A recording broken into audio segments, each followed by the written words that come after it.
The city where Emma lived had a kind of rain that wouldn't let go. It didn't pour and then stop. It hung in the air like a thin veil, dampening everything just enough so nothing ever fully dried.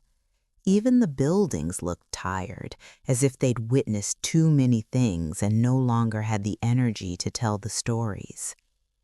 Emma moved into apartment 312 on a Friday afternoon. The unit sat inside an old building that used to be a hotel. The hallway had been repainted, but the fresh paint couldn't mask the smell of damp wood, nor the hollow echo of her suitcase wheels scraping over the tile. Some places, no matter how much you renovate them, keep a layer of history buried deep underneath. The landlord, a woman in her 50s named Marla, stood at the doorway in a dark coat, her hair tightly pinned up, her eyes sharp as razors. "Here are the keys," Marla said briskly. "The place comes with basic furniture. There's a sofa. It's usable." Emma stepped inside and looked around. Everything was fairly clean, but she could tell no one had lived here in a long time. And then her eyes stopped in the living room. The ash-gray sofa. Low to the ground, rough fabric upholstery, two throw pillows placed neatly in place. It looked like a lifeless object, but Emma's stomach tightened instantly. The feeling didn't come from aesthetics or some vague memory. It came like a cold touch, like someone had whispered directly into her ear in a voice she couldn't actually hear, yet her body understood it anyway. Emma swallowed hard. "That sofa, where did you get it?" Marla glanced at it, then looked back at Emma. "It was already here," she replied. "The previous tenant left it. I didn't replace it." Emma nodded, trying to stay calm, but Marla didn't walk away. She stared at Emma for a few seconds longer, then said something that sounded almost casual. "Don't dig up the past in this apartment." Emma looked up. "What?" Marla smiled faintly, no warmth in it, just a slight curve of her lips. "I'm just saying, young people are curious, but some things are better left alone." With that, she stepped out into the hallway and shut the door behind her. The apartment fell silent. Emma stood in the middle of the living room staring at the sofa, and inside her head an old memory flared. Not an image, but her mother's voice from years ago, low and steady. "Objects keep traces of the people who touch them. Sometimes they keep secrets too." 7 years ago, Emma's mother vanished. Not a runaway, not an accident, no goodbye of any kind, just a sudden, bare absence.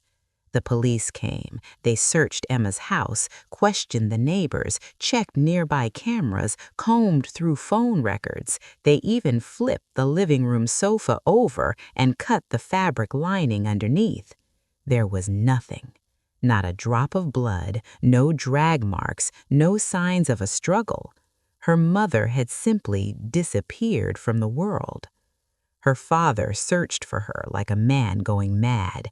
He quit his job, went sleepless for nights on end, bounced from police stations to hospitals, called people he didn't even know. He posted her photo at bus terminals, subway stops, supermarket doors. But time does not return the missing. It only erodes the ones who remain. 3 years ago, her father died. Not in an accident, not from illness. He died from mental collapse, exactly as the doctor said. But to Emma, it meant something else. Her father died because he was being eaten alive by something he couldn't survive. Guilt or despair, or both. Emma left town after the funeral. She needed somewhere new, a new life, and she swore she would never return to anything that reminded her of those years again. Not until today, not until this sofa. On her first night in apartment 312, Emma didn't sleep deeply. She heard the heating pipes clanking, wind slipping through the cracks of the windows, and rain tapping against the glass like patient fingertips. At about 2:14 a.m., Emma awoke, not because of noise, but because of the feeling that someone was in the living room. She lay completely still, her heart beating slow and heavy as if someone were pressing down on her chest. The apartment was so quiet that even her own breathing sounded wrong, out of place. Emma stepped out of her bedroom. The living room was dark, except for a pale streak of light spilling in from the street lamp outside. The sofa sat there, and in the center of the cushion there was an indentation, as if someone had just sat down and hadn't gotten up yet. Emma walked closer and placed her hand on the fabric. Cold. Not the cold of the night, but the kind of cold that felt like a body had just left, leaving behind the chill of absence. Emma yanked her hand back as if she'd touched stone. Then she heard a tiny sound. Irk. Fabric shifting, like someone slowly adjusting their weight on the sofa, trying not to make a sound. Emma held her breath, and then a breath followed, rough, heavy, not a woman's breath, a man's. A kind of breathing Emma had heard countless times on nights her father stayed awake in the living room until morning. Emma whispered, her throat dry and burning, "Dad?" No answer. Only the breathing continued, like someone trying not to cry. Emma stepped back. She retreated to her bedroom and shut the door, but she didn't lock it. She knew a lock would mean nothing. If it wanted to come in, it had been here from the beginning. The next morning, Emma tried to act normal. She made coffee, opened her laptop, turned on soft background music to push away the silence. But she didn't sit on the sofa. She couldn't. By late afternoon, she began noticing changes. Every time Emma left the room and came back, the sofa pillows sat slightly off, like someone had leaned against them. Once, she went grocery shopping for just an hour. When she returned, there was a long crease on the cushion, shaped like a person lying on their side. Emma touched it. Cold. Always cold. And the sofa didn't smell like clean furniture either. There was something deeper underneath, an old, damp smell, like a room that had been locked for too long. That night, Emma knocked on the door of the neighbor across the hall to borrow a pair of scissors. An elderly woman named Joan opened the door. Her eyes landed on Emma like she'd been expecting her. "You're in 312?" Joan asked. Emma nodded. Joan exhaled, long and heavy. That apartment hasn't had anyone stay for a very long time." Emma swallowed. "Why?" Joan glanced down the hallway, then pulled Emma closer and spoke in a whisper. "Because the things in there aren't just things." A chill crawled up Emma's spine.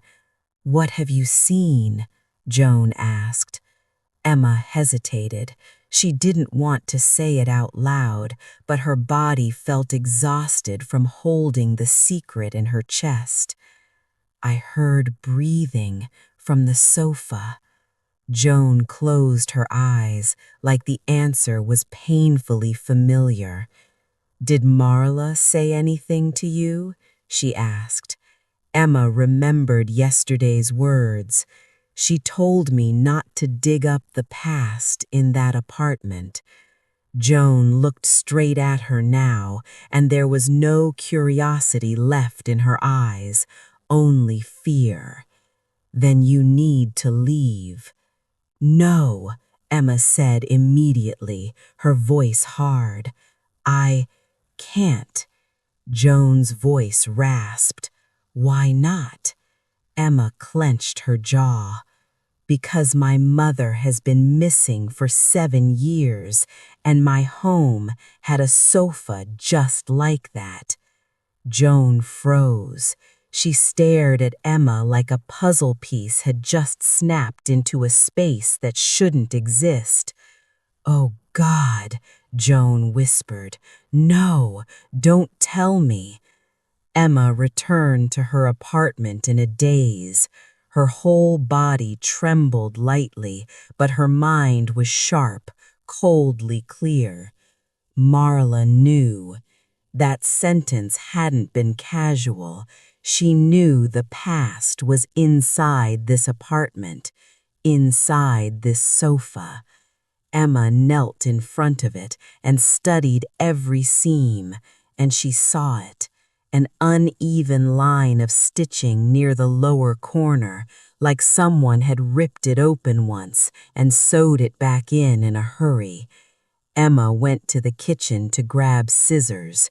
When she came back, the ceiling light flickered once, and in that moment, Emma heard 2 voices layered together like echoes from opposite sides of time. Her mother's voice, weak. "Emma." Her father's voice, shattered like charcoal. "Don't open it, sweetheart."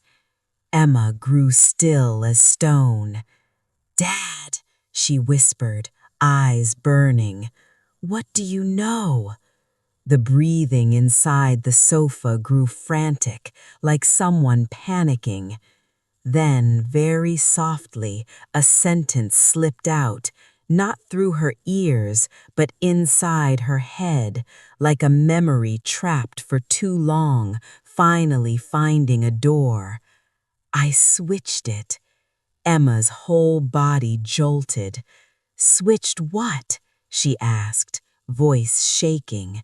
No one answered, but an image surfaced in her mind, a fragment of memory she'd buried for years. One night, about a month after her mother disappeared, her father drove Emma home late. The living room was pitch black, and a woman stood beside the sofa. Her hair was pinned up, a dark coat. Her face looked exactly like Marla's, only younger. Back then, Emma had thought she was an investigator, but her father had spoken, urgent and sharp. "Emma, go to your room, now." Emma hadn't listened. She stood halfway up the stairs, looking down. The woman bent over the sofa, touching the cushion like she was stroking an animal, and she said, very softly, "It's fine. No one will find her. They're exactly the same." Emma's father stood next to her, his hands shaking, his eyes bloodshot. "Stop," he whispered. "Don't say it. Don't say it." The moment Emma remembered that, it felt like someone had poured ice water straight into her skull. She understood. Her father hadn't only collapsed because he lost her mother. He collapsed because he had taken part in making her disappear. Emma staggered back, her heartbeat hammering like it wanted to break out of her ribs. She stared at the sofa, then at the scissors in her hand. She knew that if she cut it open, her life would have no place left to lie to itself. But she also knew that if she didn't, Her mother would remain nothing but a name on paper. Emma took a deep breath. "I'm sorry," she said. She didn't know to whom. "I need to know." She cut. The fabric tore open, exposing yellowed foam beneath. A heavy, damp, ancient smell spilled out, like a sealed room being opened after years. Emma lifted the cushion. Inside wasn't spring metal like it should have been. There was another thick layer of fabric, tightly wrapped around something. Emma pulled harder. The fabric gave way, and she saw hair, dark brown, stuck to a forehead, dried stiff, and even before she truly saw her mother's face, she knew, by the clothing, by the shape of what her mind refused to accept. Emma couldn't breathe. Her legs went weak. Her mother, there, inside the sofa, inside the apartment of the woman who had told her not to dig up the past. Emma collapsed. She couldn't scream. The grief was too massive, sound jammed in her throat like a stone. She touched her mother's shoulder. Cold. Not the cold of the night, the cold of a truth hidden for too long. In the room, the man's breathing sounded again, clearer now, like it was standing right behind Emma. A trembling voice whispered, "I'm sorry." Emma whipped around. No one was there, but she could feel it, like a shadow beside her, a shadow that had followed her for 3 years since the burial. Her father. And suddenly, she understood everything. Her mother had discovered the affair. Marla panicked. Her father panicked. They acted. They hid her mother inside the sofa. And to avoid the police, they switched Emma's family sofa with Marla's, 2 identical pieces, so similar no one could tell. The police searched Emma's home. Nothing. Because the truth was here, in this apartment, in this sofa.